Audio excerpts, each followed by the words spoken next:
Bonjour, aujourd'hui on va parler de Dark Crisis on Infinite Earth, je dirais Dark Crisis, ce sera plus simple, qui est le nouvel événement majeur chez DC Comics après les Final Crisis, les Crisis on Multiple Earth, enfin vous connaissez le truc, et on parle aussi de Batman Metal et Batman Death Metal, Flashpoint aussi est intégré dedans, alors qu'il n'y a pas Crisis dans le titre, mais ça fait partie de ces gros chamboulements qui lancent une nouvelle ère par la suite. Une fois que ça c'est terminé, il y aura une nouvelle ère par la suite dans l'univers DC, sur toutes les séries DC. Il y aura un impact normalement sur toutes les séries DC. Il y aura un impact aussi sur les séries Wildstorm. Alors on va mettre tout de suite le doigt dessus. Wildstorm 30e anniversaire est sorti là en décembre. Je ne l'ai pas sorti, c'est dommage, j'aurais dû vous le montrer. Et à l'intérieur, il y a des récits courts. Et on voit les personnages de Wildstorm. Et on voit ce que les personnages de Wildstorm vont devenir après ça. Il y a même un épisode où, je crois que c'est l'épisode de Grifter, où c'est écrit à suivre après Dark Crisis, à suivre dans Dark Crisis numéro 7, qui n'est pas dans ce numéro-là, qui sera dans le prochain. Et Urban a fait le choix de complètement zapper ce qui se passe dans Wildstorm, ce qui fait que soit ils ne vont pas du tout publier les séries Wildstorm comme Wildcats qui sort en ce moment, et je pense que c'est ce qui va être décidé, soit les personnages vont popper, enfin ça, sans doute ce qui va arriver aussi, des personnages vont pomper dans pas pomper, j'ai vu ce film, mais popper dans certaines séries DC Comics, et vous n'allez pas trop comprendre ce qu'ils foutent là, et vous n'allez pas trop comprendre pourquoi ils sont comme ça, alors que dans l'univers Wildstorm il y a une trentaine d'années, ils n'étaient pas comme ça. Bon, c'est le choix d'Urban. Il y a d'autres choix que je trouve un peu curieux là-dedans. Donc à l'intérieur, on vous conseille. Est-ce que moi je vais vous le conseiller? Je sais pas. On vous conseille de lire Crisis on Infinite Earth. Bon, dans tous les cas, on peut vous le conseiller, c'est bien. DC Infinite Frontier, effectivement, il y a un rapport avec DC Infinite Frontier, tout est chapeauté par Joshua Williamson,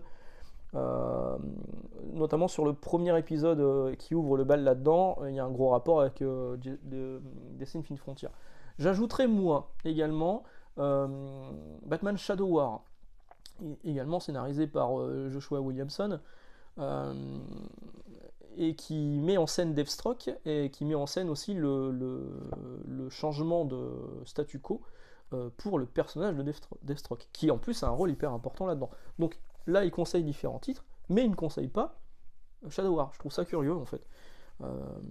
Bon, après ça à vous de voir. On peut très bien le prendre aussi comme ça tel quel, mais vous allez être perdu sur certains trucs.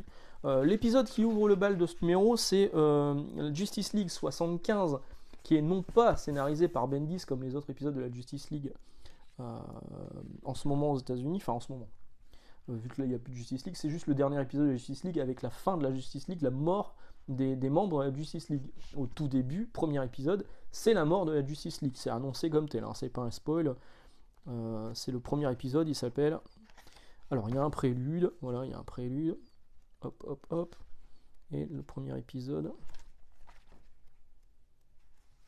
Oh, je l'ai zappé. Ça s'appelle bien La mort de la Justice League, c'est écrit là en gros. Voilà, ici. Donc c'est Justice League 75 qui est là, après quelques pages introductives qui étaient dans le Free Comic Book Day aux États-Unis. C'est scénarisé par Joshua Williamson, c'est dessiné par, je ne sais plus, je suis pas sûr qu'ils le mettent, s'ils le mettent, pas Chris Burnham, ça c'est avant, par Rafa Sandoval, donc c'est pas moche. On voit la Justice League mais telle que la pensait Bendis, ce qui fait que du coup, comme on n'a pas les épisodes de Bendis en France, si on n'est pas au courant, on ne sait pas trop pourquoi Black Adam fait partie de la Justice League, pourquoi Naomi est là et regrette de ne pas avoir été avec eux au moment de Naomi est écartée en fait. Sans doute parce que c'est pas un personnage qui est aimé par la plupart des gens de chez DC Comics, mis à part par Bendis. Mais elle est écartée, et c'est bien Black Adam qui est dans la Justice League. J'essaie de pas trop vous spoiler, mais du coup si on lit pas la Justice League de Bendis, on comprend pas trop, mais ces épisodes sont inédits en français, donc c'est dommage. Donc c'est la fin de la Justice League, il va se passer un truc. John Kent va essayer de créer sa propre Justice League, donc le fils de Superman va essayer de retrouver donc le nouveau Batman, la Wonder Woman qui officie en Amazonie. Il y a quelques pages de Jim Chung qui sont plutôt sympas, c'est vrai que je tombe là-dessus, il y a du Dan Jurgens, il y a plusieurs scénaristes dedans. Moi ce que je retiens surtout en fait du récit, c'est que les épisodes en tant que tels de Dark Crisis, donc il y en a 3, sont sympas. Les épisodes Dark Crisis Wars Without Justice League, donc Green Lantern et Superman, ils sont inutiles. Pour moi, ils ne servent à rien, et en plus de ça, je les ai vraiment pas trouvé fous. Les épisodes de Flash, pour moi, sont pareils. Enfin, je vois pas trop ce qu'ils apportent, à part le fait de faire revenir Barry Allen. Donc c'est sans doute important à un moment dans le récit, mais là pour l'instant ça n'apporte pas grand chose, et en plus de ça, ça fait vraiment, c'est calé entre 2 épisodes de Dark Crisis, donc il y a une certaine gravité et une certaine ambiance qu'il y a dans Dark Crisis, et boum, on se retrouve sur Flash, qui remonte dans le passé, qui essaie de retrouver Barry Allen, c'est le Flash Wally West. Et je trouve que ces épisodes sont pas bons. En fait, si on lit que Justice League 75, le Dark Crisis Free Comic Book Day spécial, le Road to Crisis, et les 3 épisodes de Infinite Earth, c'est largement suffisant. Et c'est peut-être, j'ai pas vérifié, c'est peut-être ce qui est proposé aux États-Unis dans leur trade paperback, qui est sans doute moins cher du coup pour le coup, parce que là c'est quand même proposé à 30 balles, 30 euros, sachant que le deuxième, bon il y a quand même beaucoup de pages, 328 pages, mais je vous dis, sur les 328 pages, il y en a un bon tiers qui sert à rien.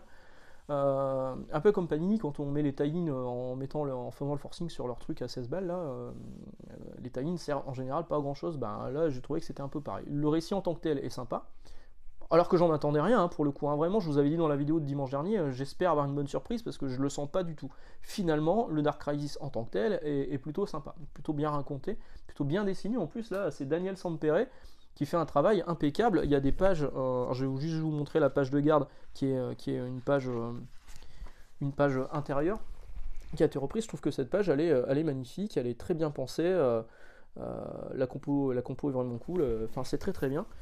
Vraiment j'ai été étonnamment surpris par le Dark Crisis on Infinite Earth. J'aurais voulu tout soit dans un seul album pour tout lire d'un coup. Le deuxième album il sort au mois d'avril, je crois que c'est mars ou avril. J'ai vu qu'il y avait encore de nombreux épisodes tie-in en plus à l'intérieur.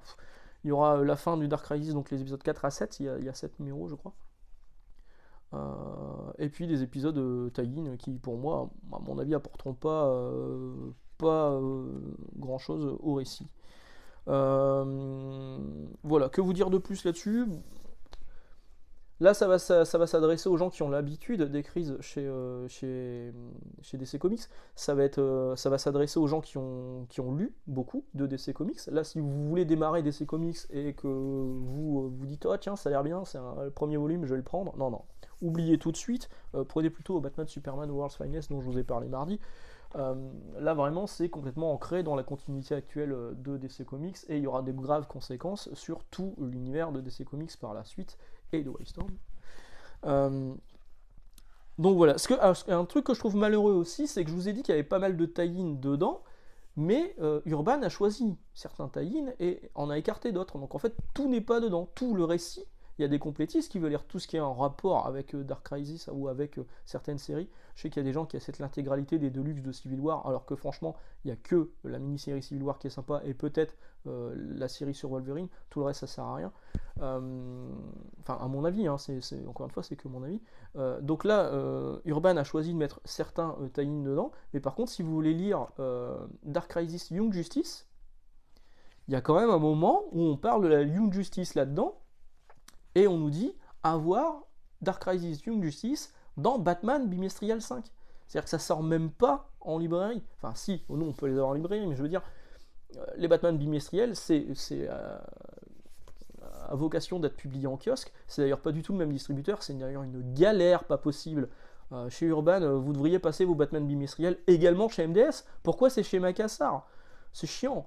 Pour les commander, c'est chiant en fait. Je les ai toujours en retard, j'ai pas forcément la quantité que je désire, enfin, vraiment chiant. Donc du coup, si vous voulez tout lire de Dark Crisis, il va falloir que vous achetiez le Batman bimestriel numéro 5, parce que à l'intérieur vous avez Young Justice. Bah c'est con, soit on met tout, soit on met les tie-in dans un volume à part, genre Dark Crisis Companion, ils auraient pu faire un volume à part. Et là on aurait eu le choix, choisir juste de lire Dark Crisis en tant que tel, ou se taper... et choisir si on veut prendre les tie-in à côté sur un volume à part, ou alors mettre tout à l'intérieur, mais sur des gros volumes. Ouais, un choix éditorial que je m'explique pas des masses, en fait. Catégorie super-héros conflit dimensionnel. J'avais pas vu ça. Voilà, donc Dark Crisis on Infinite Earth, le récit en tant que tel est pas mal. Les tie-in pour moi ne servent pas à grand chose comme souvent. 30 balles celui-ci, 35 balles le deuxième. Sincèrement, je trouve que ça les vaut pas. À vérifier si vous pouvez lire de la version américaine et qu'aux États-Unis ils n'ont mis que les épisodes de Dark Crisis, partez plus là-dessus. Si par contre vous voulez lire plus d'épisodes ou vous ne lisez que le français, ben, à vous de voir, c'est vous qui faites votre choix. C'est pas nul, mais c'est pas non plus complètement fou. Voilà, sur ce, excellente journée, excellente lecture. À samedi pour le manga si j'ai le temps d'enregistrer et si j'ai du sujet. Et à dimanche pour le Free Talk. Ciao!